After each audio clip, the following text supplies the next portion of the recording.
Sponsored by Wing Technologies, one of the highest button counts in the industry.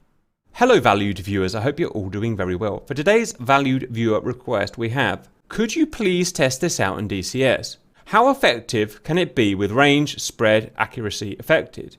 Can it be used to lob ordnance over terrain and keep away from manpads and defences? Quickly watch the video.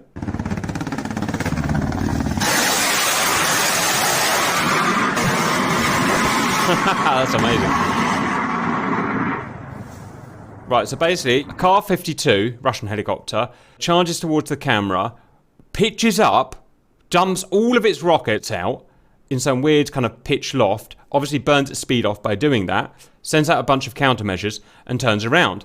Because obviously he wants to lob rockets onto a target without getting anywhere near it, so he can't get hit by defences. First of all, I've never heard of this being done in real life. This is unguided rockets, by the way. Have you ever heard or seen of this or anything like that? No. Neither have I. And so immediately I think, this is stupid, this is fake, this can't be real. Turns out I'm wrong. We've not got the Kar-52, we've got the Kar-50, which is very similar, Russian attack helicopter.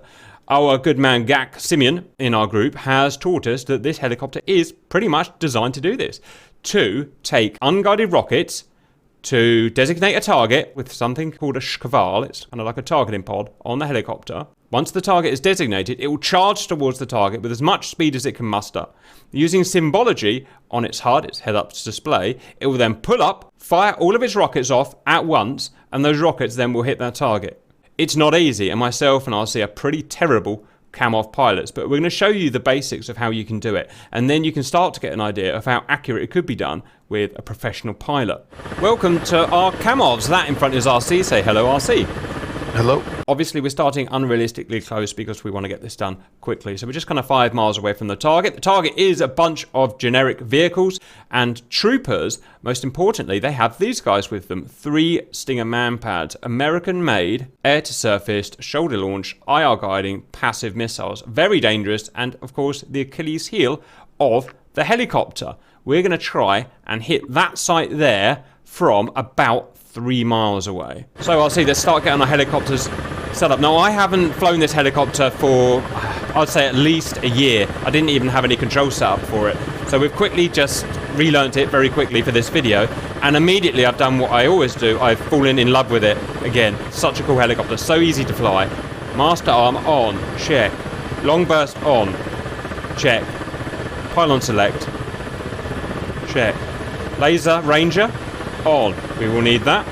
And let's add in a bit of collective and take off. Got 4,800 horsepower in this thing. It's a real beast of a chopper. So I'm going to reset modes.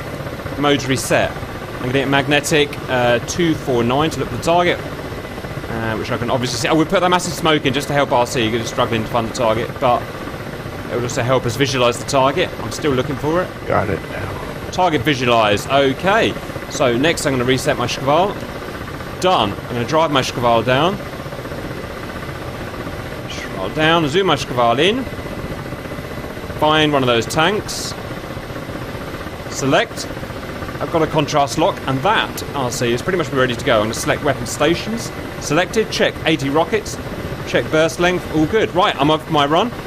Pitch the nose of the helicopter down now. Add the collective. And off we go. The way we're going to do this, I'm trying to explain as we go. That is my rocket's reticle there.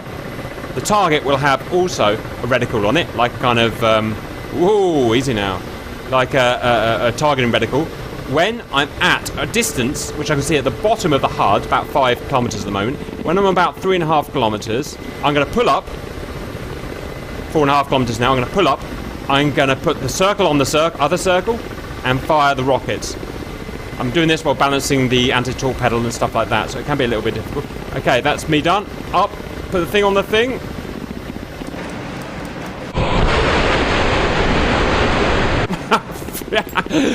Start the countermeasures and get the heck out of there.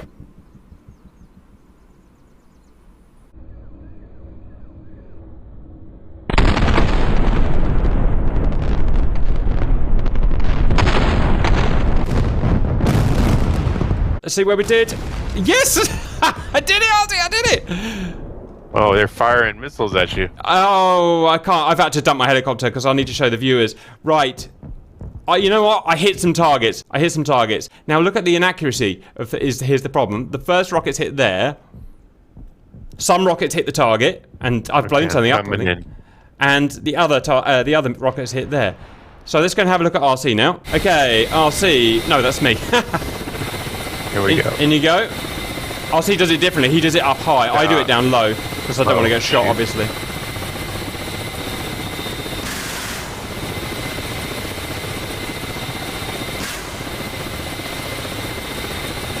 Hits. Right. I'd get out there if I were you, RC. I think they've used all their rockets up on me. And you did. You killed something. Look at that. So two distinct, different ways of doing it. I did the kind of loft toss where I go low, and then I pop up, and then fire it. Oh. And that allowed me to, obviously, I could turn away then at that point. In fact, why don't we run again? Show it again, but I'm going to stay in the cockpit this time and show that I can do it. RC was doing it a different way. RC was just flying kind of at high level, and showed that you can lob the rockets down onto the target, but obviously he can't avoid the missiles at that point. So I'm going to try it again. I'll do it my way, but I'm going to stay in the cockpit this time. Speed wants to be about 300 kilometers an hour, nice and low so the manpads can't see me. Speedo's on the left, by the way. Altimeter's on the... Alright. Trees in the way really don't help, but there you go. 3.5, that'll do. Trees are a problem. Can be a problem. Slightly off. Turn around.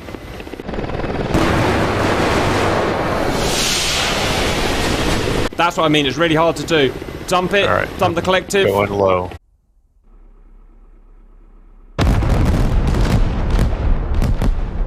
Yes, targets and stuff killed. Loads of stuff killed. You see the damage feed on the left, on the right, sorry. And I'm out safe and no hits. Roger, I've got to go and watch, go and crash and watch RC. Right. That's RC.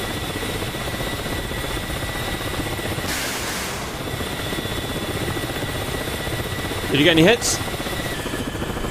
No, hit the trees.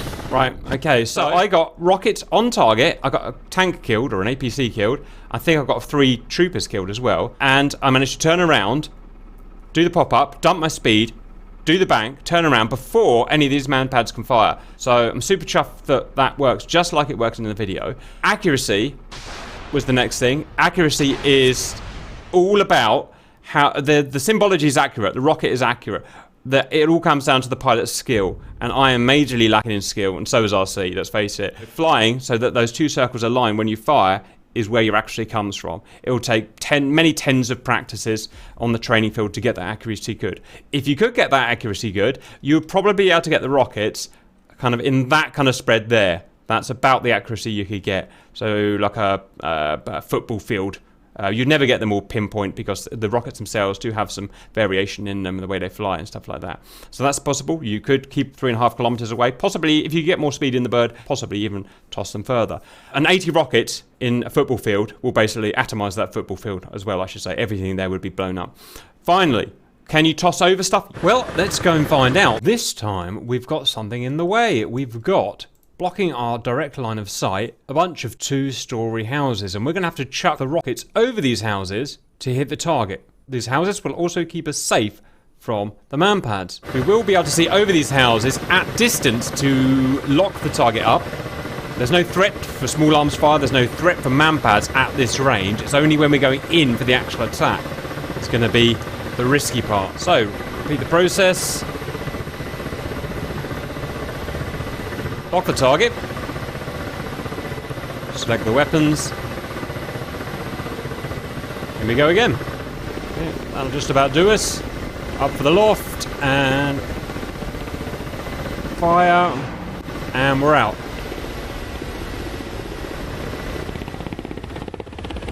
And hits. And we're out of here. And killed something. And oh, we got a Stinger unit. And that shows, if not a little inaccurately, there he is, there's the dead Stinger, that shooting over targets of relatively small height is possible. The main Grim Reapers videos are now being split between this YouTube channel and the Grim Reapers 2 YouTube channel. So if you want to see all of the Grim Reapers videos, please consider subscribing to both channels. And thank you for watching.